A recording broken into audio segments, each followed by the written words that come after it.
Start.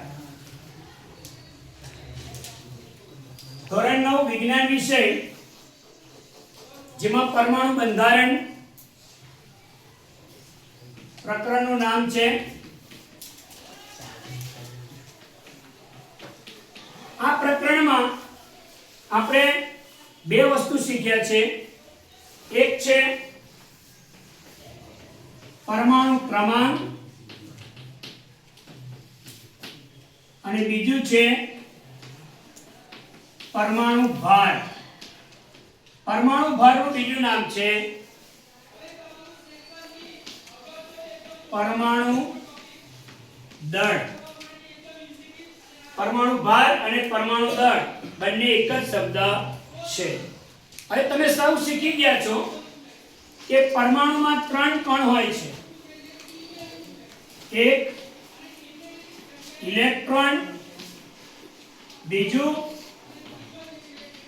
Proton અને ત્રીજું neutron.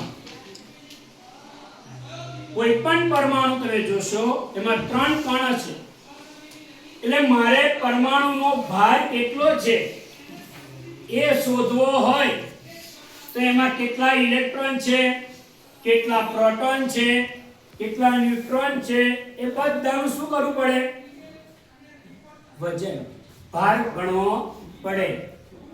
પણ જેટલા ઇલેક્ટ્રોન હોય એટલા જ પ્રોટોન હોય. ન્યુટ્રોનનું કોઈ નક્કી નહીં કે ન્યુટ્રોન પ્રોટોન જેટલા હોય જ. સાંભળજો, ફરીથી કહું છું, ઇલેક્ટ્રોન અને પ્રોટોનની સંખ્યા હંમેશા કેવી રહેવાની? સમાન. અને એને આધારે જ આપણે પરમાણુ ક્રમાંકની વ્યાખ્યા આપી. કોઈ પણ પરમાણુનો પરમાણુ ક્રમાંક એટલે શું? પરમાણુમાં રહેલા ઇલેક્ટ્રોનની સંખ્યાને શું કહેવાય? પરમાણુ ક્રમાંક. અથવા તો પરમાણુમાં રહેલી પ્રોટોનની સંખ્યાને શું કહેવાય? પરમાણુ ક્રમાંક. પણ ન્યુટ્રોનની સંખ્યા બદલાતી રહે છે. જેટલા પ્રોટોન હોય એટલા જ ન્યુટ્રોન હોય એવું જરૂરી નથી. પ્રોટોન કરતા ન્યુટ્રોન વધારે પણ હોય.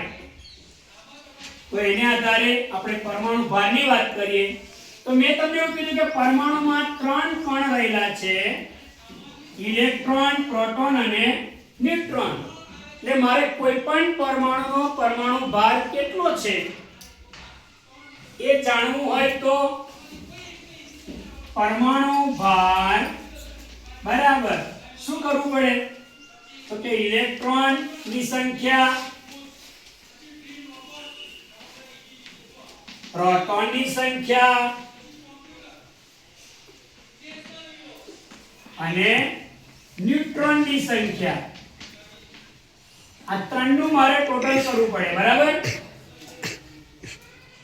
હવે હું તમને કહું કે 3 જે છે એમાંથી આ એકદમ હલકો છે.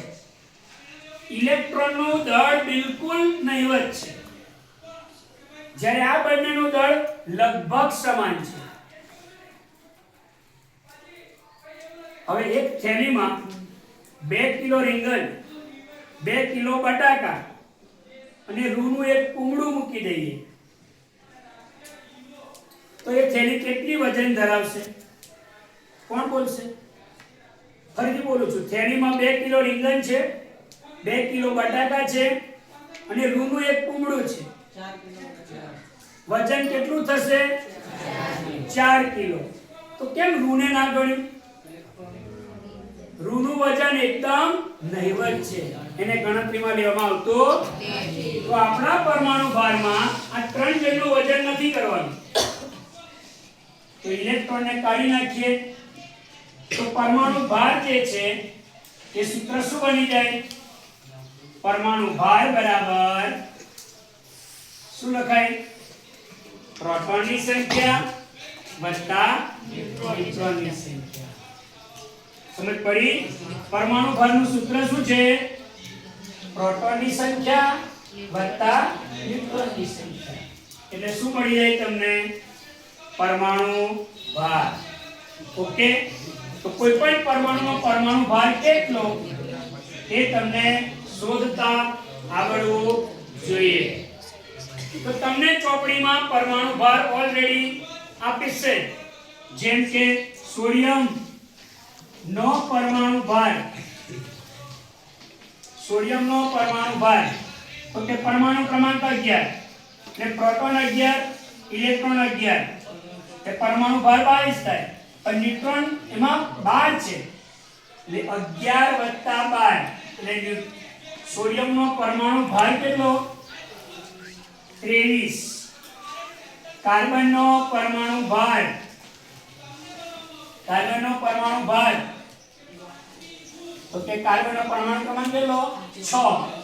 ન્યુટ્રોન કેટલા 6 એટલે કેટલા થયા 12. ઓક્સિજન નો પરમાણુ ભાર, ઓક્સિજન નો પરમાણુ ક્રમાંક 8, ઇલેક્ટ્રોન 8, પ્રોટોન 8 તો પરમાણુ ભાર કેટલો થયો 16. હાઇડ્રોજન નો પરમાણુ ભાર, પરમાણુ ક્રમાંક 1 ને ઇલેક્ટ્રોન 1, પ્રોટોન પણ 1. ન્યુટ્રોન હોતો નથી, કેટલાકમાં હોય છે કેટલાકમાં હોતો નથી. તો તમે બે પણ લઈ શકો છો, બરાબર. જેમાં એક ન્યુટ્રોન હોય એને ડ્યુટેરિયમ કહીએ છીએ. તો હવે આપણે એક એક્ઝામ્પલ જોઈશું જે તમારી પરીક્ષામાં 2 માર્ક્સમાં પૂછાશે.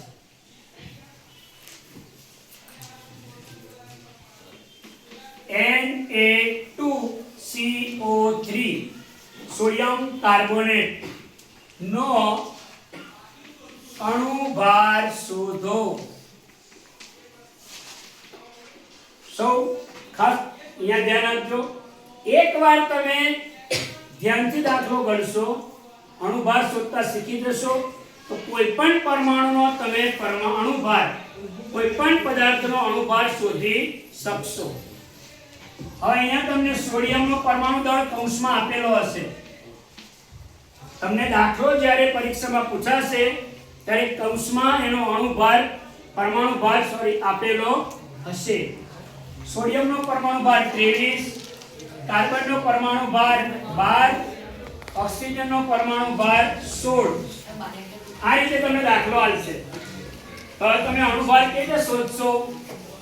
સોડિયમ કાર્બોનેટ નો અણુભાર બરાબર, સૌ ધ્યાન પહેલા અહીંયા આપજો. અહીં જે કૌંસ અહીંયા કેટલા Na કેટલા છે? Na કેટલા છે 2. એટલે અહીંયા 2 લખીશું. સોડિયમનો Na નો પરમાણુ ભાર વત્તા, ચાલો આ પતી ગયું. કાર્બન કેટલા છે? કાર્બન કેટલા છે? Na2CO3 એટલે Na કેટલા છે 2. સોડિયમ કાર્બન કેટલા છે? એટલે અહીંયા લખીશું 1, નહીં લખીશું કાર્બનનો પરમાણુ ભાર વત્તા, ચાલો કાર્બન 1 છે. ઓક્સિજન કેટલા છે? 3, લઈ લખીશું ઓક્સિજનનો પરમાણુ ભાર. ફરી એકવાર એવું લાગે કે તમે આખું છૂટું પાડી દેવાનું. સોડિયમ કેટલા? સોડિયમ કેટલા છે અહીંયા 2. કાર્બન કેટલા છે? અને ઓક્સિજન કેટલા છે? આ સંખ્યા છે, આ પરમાણુ ભાર છે. તો જો હવે આ બે તેના સોડિયમનો પરમાણુ ભાર કેટલો આપ્યો છે? નહીં 23 લખીશું વત્તા કાર્બન પરમાણુ ભાર કેટલો 12, ઓક્સિજનનો 16. ટૂંકમાં કોઈ પણ રહેવો જોઈએ નહીં, બધાનો વજન ગણતરીમાં લેવાનું. ચાલો 23 બે વાર, 23 દુ 46, 12 એક વાર, 12 એકા અને 16 તારી 48. આ બધાનું ટોટલ કરો. 6 ને 2 8, 8 દુ 16, 6 વધીએ 4 ને 1 5, 6 6 ને 4 10. તો તો અહીંયા આપણે જોઈ શકીએ છીએ કે Na2CO3 નો અણુભાર કેટલો આવ્યો 106 યુનિટ શું લખીશું યુનિટ પણ લખી શકીએ છીએ અને AMU પણ લખી શકીએ છીએ એટલે બંને લખી શકાય તમારે ચોપડીમાં યુનિટ તરીકે પણ લખેલું હશે અને AMU તરીકે પણ લખેલું હશે એ બંને લખી શકાય છે આપણે યુનિટ લખીશું ટૂંકમાં પાછળનું એટલે તો આ રીતે તમે કોઈ પણ પરમાણુનો પરમાણુ અણુભાર શોધી શકો તો એક આપણે એક્ઝામ્પલ ઘરેથી જોજો NaOH સોડિયમ હાઇડ્રોક્સાઇડ સોડિયમ કેટલા છે ઓક્સિજન હાઇડ્રોજન એ જ રીતે બીજું છે NaHCO3 તો સોડિયમ હાઇડ્રોજન કાર્બન ઓક્સિજન આવડશે શોધતા ત્રીજું છે NH3 હવે અહીંયા તમને N નો પરમાણુ ભાર ખબર હોવી જોઈએ ખાલી N એટલે 7 7 ને 7 14 ઓકે